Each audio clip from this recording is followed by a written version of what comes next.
בוקר טוב הרב, וכבוד הרב. אתה שומע אותי? כן, מחכה לך מ8 בבוקר. 8:30 בצהריים. אנגליה, 2 פיגור. We are always we are always leading the wagon. Thank 2 you. hours before. Absolutely. Okay.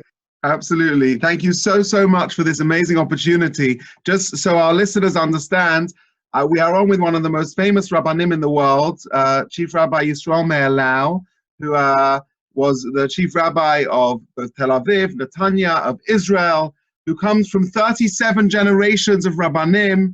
I highly recommend that all my listeners buy his book on Amazon. I must tell you, your book changed my life, Rabbi Lau. Rabbi Lau wrote one of the most beautiful books called Out of the Depths. Which one? Out of the Depths, which has been translated into how many languages? What? How many languages? 10. In 10 languages. 10 languages. The first one we've translated it is not in English, not in French, Chinese, Beijing. They were the first who had an interest in the book, in the story, and they asked me permission to translate it to Chinese. I said, why not? Some millions of Chinese will know about our Holocaust, about our leaders, about our rabbanim. Why not? So I gave them. They didn't call me even later that the book appeared. And I know it's appeared, I have it. I have 1 copy in my home. Incredible. Well, it's really, really unbelievable. Rabbi Lau, you are one of the youngest Holocaust survivors. You came up from Buchenwald, age 7 years old, with your brother, Naftali. I've read his book as well, Bilam's Prophecy. It inspired me so much. You led a very exciting, interesting life, both of you. Both you were the chief rabbi. Your brother was very involved in Israeli diplomacy and the government. How did you manage all the years to stay so close? To stay close? Yeah, להיות כל כך קרוב. I owed him my life. He was for me a father, a mother, a brother, a leader, everything, a nurse, a doctor. We were together all the years of the war. Together is not always together. When he went to the work in Częstochowa in Poland, I was hidden under the bed because I was 7.5. When we entered to Buchenwald, he carried me in a sack on his shoulder. Because Buchenwald was for men only, not women, neither children. So, but we were together. In Buchenwald, I was among the Russian prisoners of the war, block number 8. He was among the Jews because he was 11 years older. When we arrived in Buchenwald on January 45, he was 18.5 and I was 7.5. So we were together, but not strictly together. I owe him my life. So the contact, I can tell you, his son sent me a letter he found in the archives of my brother Naftali. By the way, he married a girl from London, Lanza. You know the Lanza family? My brother is married to one of the Lanza's granddaughters. My sister-in-law, Joan Lanza. Joan is Yona, Hannah Yona, lives in Yerushalayim today. And he married a British girl who was during the war, World War II, by her sister in Basel, in Switzerland, not in England. In England it was worse than in Switzerland to be in World War II. So Naftali, his son, brought me a letter a week ago that I wrote to him when he was in Paris. I was already in Yeshiva Kol Torah in Yerushalayim, 13.5 years old, first year in the Yeshiva. He was leading the office of Poalei Agudat Israel to get children, orphans of the Holocaust, from the monsters, from the cloisters, from the Catholic families in Poland, in Germany, in Czechoslovakia, in Hungary, in Romania. I wrote to him a letter and I complained in this letter. Naftali, You write, you ask me all the time about myself, and you never say anything about yourself. What is with you? You are alone there in Paris, in Europe, somewhere, in the east, in the west of Europe. I'm here in Yerushalayim. You know exactly where I am, with whom I am, and all your letter is all the time dealing about me, concerning about me. What is about you? This is my complaint in age of 13 and a half. He was already 24, 5. Unbelievable. You know, Rabbi Lau, we also have another family connection. My wife is the great-granddaughter of Rav Yoel Ashkenazi, and there's a relationship with the Frankel family. Sure. I spoke, there was an ingathering of all the descendants of Rabbi Yoel Ashkenazi in Bnei Brak before Purim.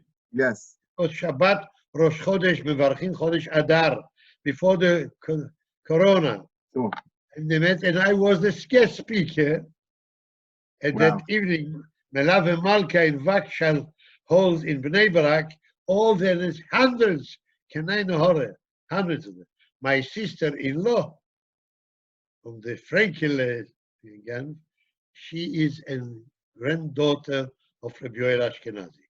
And she married Rabbi Aryeh Frankel Zitzal, was the brother of my wife. Amazing. That is really, really, really incredible. Let me ask you the following. Let me ask you the following question. You know, one thing that I found incredibly inspiring in your book is the way in which you describe you come from 37 generations, ben achaben, father after son after father after son of Rabbanim. They were all Rabbanim going back many, many centuries. And your father told your brother when he was a teenager that your little brother Yisroel Meir will be a great rabbi one day. How did your father have the foresight to know that would be the case? And why did he not think your brother would be a rabbi? We were, as you said, a dynasty. My father was, the late father, was the 37th generation of Rabbanim. The gematria of Lau, Lamed, Aleph, Vov is 37. In the night before he was taken to Treblinka for the last station in this world, he spoke 3 hours and more with my brother Naftali, who was around 16 years old. I was only 5. My brother was before Buchenwald. He was by himself, kept from the street. He was taken to work in Auschwitz, Oshvienchim, to put the railways there, a boy of 16. He spent time there. Then he came back. He was hidden from the Gestapo. My father was smart enough to understand that if these ages, from 13, when Naftali, my brother, was just after the Bar Mitzvah, when World War II broke out. All these years, he didn't know it will take 6 years. But there were already 3 years that he was not in a yeshiva and not in a Talmud Torah. He was in Auschwitz and he was hidden, and we were in a ghetto in Piotrków, Tribunalski in Poland. He didn't know about Buchenwald later. He understood that in this age, my brother is busy with the Gestapo, with the SS, with the Nazis. He is not dealing with Abaye Verava.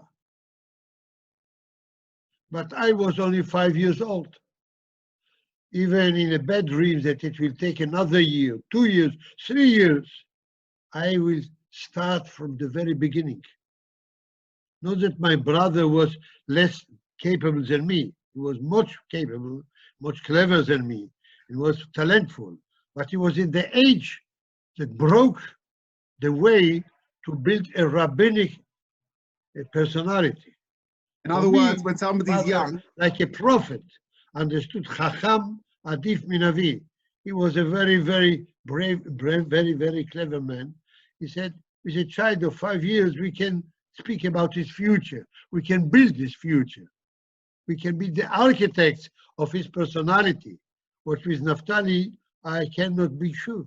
In other words, your father had the foresight to realize that these were the most influential years of a child's life, and you were still a blank canvas, and you had all those years to spend time studying and learning and growing in illustrious institutions and yeshivas, but your brother, unfortunately, at the time was growing up as a teenager during the war, so he lost that opportunity. So I think for all our listeners, especially the younger listeners, grab hold of the moments when you're young, because as you get older, it really becomes harder to have that influence. Let me ask this question, Rabbi Lau. You know, this year is the first year in many, many years that you were not in Yad Vashem, and you were not in the March of the Living because of the coronavirus. It must have been a very big challenge for you not to commemorate Yom HaShoah, Holocaust Memorial Day, in the way that you're used to.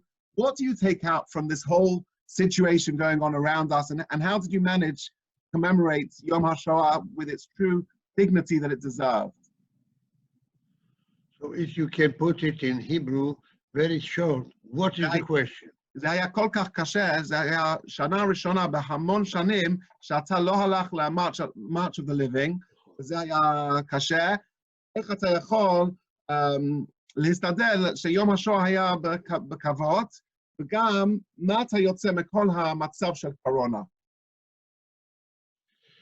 Look, first of all, we had the commemorations for the Holocaust a little bit earlier. On the end of January, there were about 50 leaders from all over the world who came to Yad Vashem in Yerushalayim, first time in their lives, to commemorate the Holocaust, the Jewish Holocaust, 75 years ago. The day of liberation of Auschwitz was the 27th of January, 45. They came on 23rd of January from London, from the United Kingdom.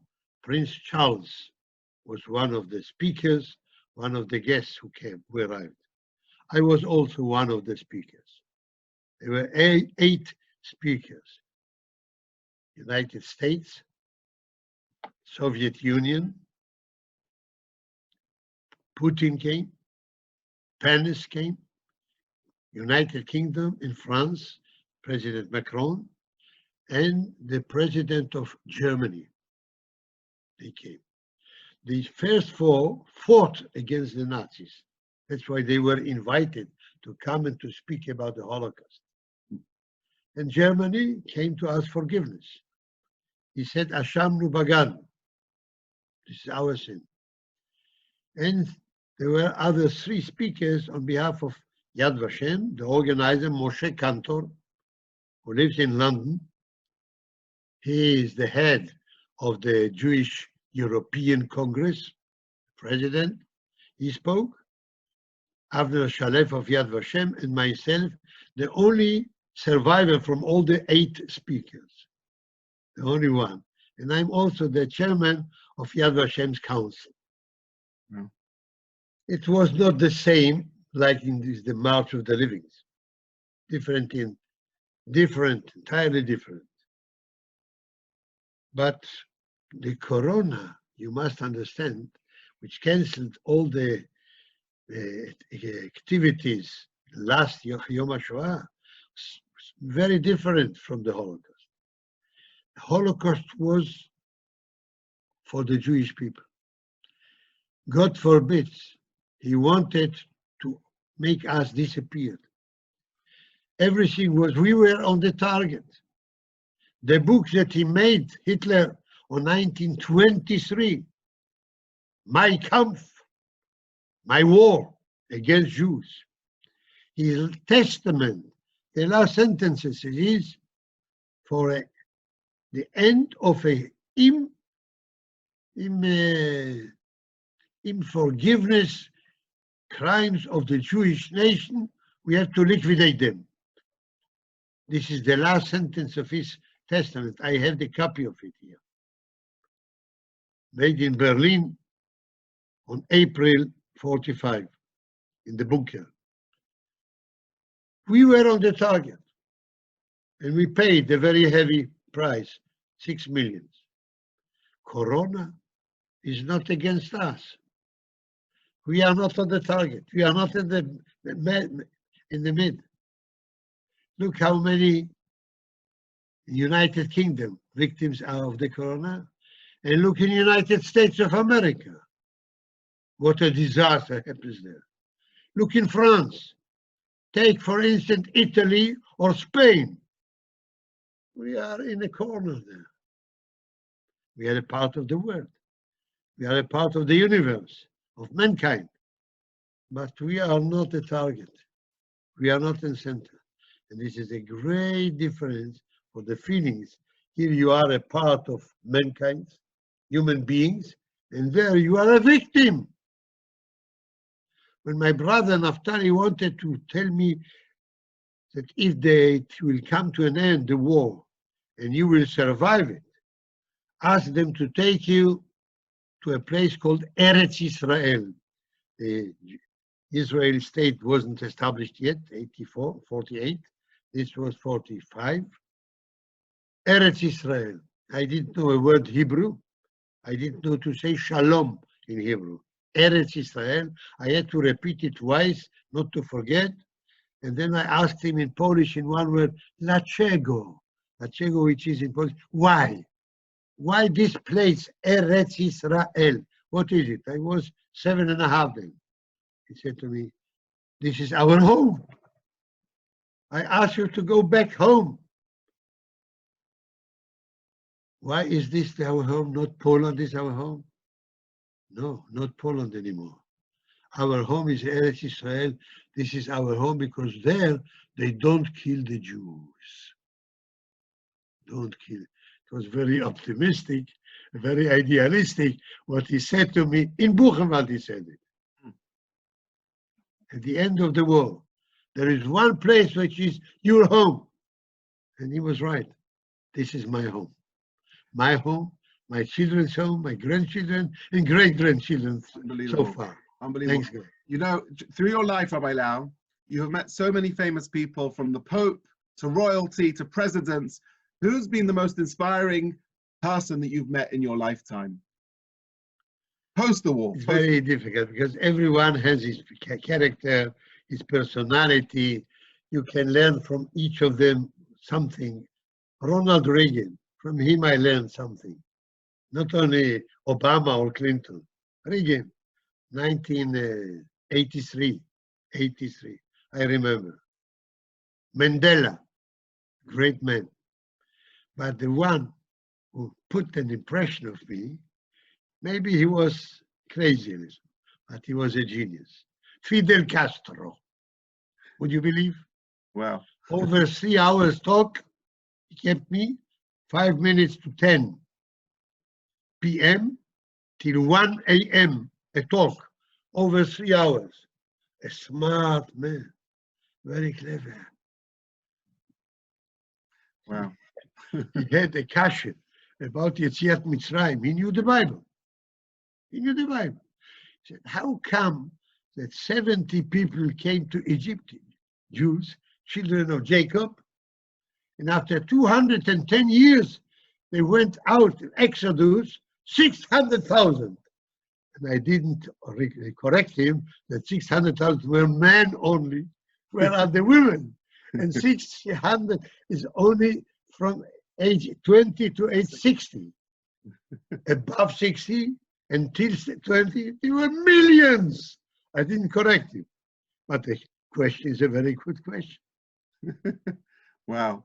Wow. You know, Rabbi Lau, for me, this is such a privilege. You are really a role model for me. And as a young aspiring rabbi, what do you think, just one final question, what are the most important things a rabbi needs to be doing? And perhaps you could share that with me. And then maybe a message to the community of London who will see this video, and people, Jewish community around the world as well. Rabbi Yisroel of Regin, one of the leaders of the Hasidic movement from all generations, Rabbi Yisroel Regin, he said in the last week, parasha we read Kedoshim, the first 3 sentences. Kedoshim tihiyu ki kadosh, ani Hashem Elokecha. Number 2. Ish imo ve'aviv tirau ve'et shabtotai tishmoru. Again, ani Hashem Elokecha. Number 3.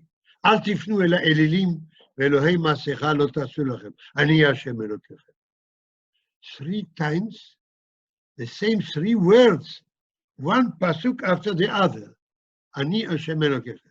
Why couldn't he combine all the 3 in one? Number 2, look at the difference. קדושים תהיו, איש אמו ואביו תיראו ושבתותי תשמרו, it's not קדושים תהיו. And then comes only, don't serve the idols. אל תפנו אל האלילים, עבודה זרה. Against עבודה זרה. Rabbi Yisroel Meir said, he speaks about 3 sects in the Jewish family. There is one sect, Kedoshim, the holy people, very few of them. Ani Hashem Elokechem, Kedoshim Tiyu. The second sample is people who make the mitzvot in such a selection. In the 10 Commandments, in the 2 tafels, is written, Zachor et Yom HaShabbat lekadsho, Shabbat, and Kabed et Avicha v'et Imecha. So these 2 commandments I take. Ish imo v'aviv tirau, v'et shabtotai tishmoru. Okay. The Rabbi Yisroel says, even if you reject all the other commandments, and you adopt only these 2, Ani Hashem Elokechem, I am your God. I will not neglect you. You are my children. And then comes number 3. An atheist, a Jewish atheist. He doesn't believe, not mitzvot bein adam lamakom, not bein adam lachavero, not mitzvot aseh, not mitzvot lo taseh, not mitzvot sichliot, not mitzvot shim'iyot. The only thing that he adopts, because he's an atheist, he doesn't work the idols. He doesn't serve them, okay? אל תפנו אל האלילים ואלוהי מעשיך לא תעשו לכם. No, all kinds of sculptures. Okay. אני השם אלוקיכם. I'm yours also. As well as קדושים תהיו אני השם אלוקיכם. The Shabbat with kibbut or מורא אב ואם, אני השם אלוקיכם. That an atheist, a Jewish atheist, because the Gemara in Sanhedrin Mendalet says, Yisrael, af al pi shechata, Yisraelu. This is the first thing for a young rabbi, a message. Remember, all the Jews are Jewish. All the Jews must be called Yisrael Chaverim. More mitzvot, less mitzvot. Adapt him. Bring him closer. Take him under the wings of Rosh Yehudi, of Lev Yehudi, Lev Rachim, and Nefesh Yehudi. There are all kinds of organizations of Shuvu, I always say whether you come to the synagogue 3 times a day or 3 times a year, we still love you, we still feel connected to you. You are children of God. Bnei Avraham, Yitzhak, Yaakov. Like the first 3 psukim, Rabbi Yisroel original. Ani Hashem Elokechem, by all means, in spite of all the differences. This was I want to say for a rabbi, for the community in the United Kingdom. We appreciate very much this community of a lot of Torah, a lot of Yirat Shamayim, all kinds of yeshivot, and I will not mention names of yeshivot or leaders, spiritual leaders. Don't forget that I am a Talmud also of Rabbi Lau, who was in London, Yeshivat Etz Chaim. Rav Dessler was the Mashgiach, and Rabbi Lau was the Rosh Yeshiva. I am a Talmud also. Besides Rav Shlomo Zalman Auerbach and Rav Shach and the others, Gedolei Olam, Ponevezh, I know a little bit through them what means and what was and what is British Jewry. I wish you go on. First of all, Nichum Avelim of all the victims of this corona. המקום ינחם אתכם, אותנו בתוך שאר אבלי ציון וירושלים. And my request to you is one thing. ושבו בנים לגבולם. Come home. Return back home to Eretz Avotenu. Come home. תודה רבה. Thank you so much. This has been an absolute honor and privilege. Thank you very much, Rabbi Lau. You're very welcome.